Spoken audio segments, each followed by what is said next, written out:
ఒక మనిషి మీరు మాట్లాడుతూ ఉండగా ఏమీ మాట్లాడకుండా సైలెంట్గా ఉన్నారు అంటే అర్థం మీరు చెప్పిందల్లా ఒప్పుకుంటున్నారని కాదు, ఒప్పుకోవడం లేదు అని కూడా కావచ్చు. మౌనంలో చాలా అర్థాలు ఉంటాయి. కొంతమందికి మాటలే అర్థం కాదు, అలాంటి వాళ్ళకి మౌనం ఏం అర్థం అవుతుంది, కానీ అది వేరే విషయం.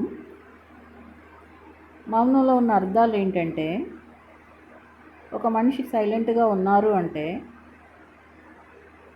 నీతో మాట్లాడడం నాకు ఇష్టం లేదు అని కావచ్చు.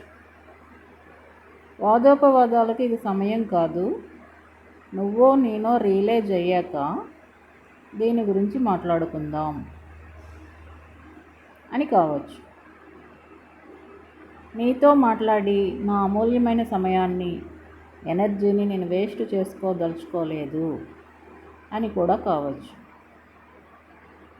మన పాండిత్యాన్ని ప్రదర్శించే ప్రయత్నంలో ఏదేదో మాట్లాడి మన మూర్ఖత్వాన్ని బయటపెట్టుకోవడం కంటే సైలెంట్గా ఉండడం చాలా ఉత్తమం.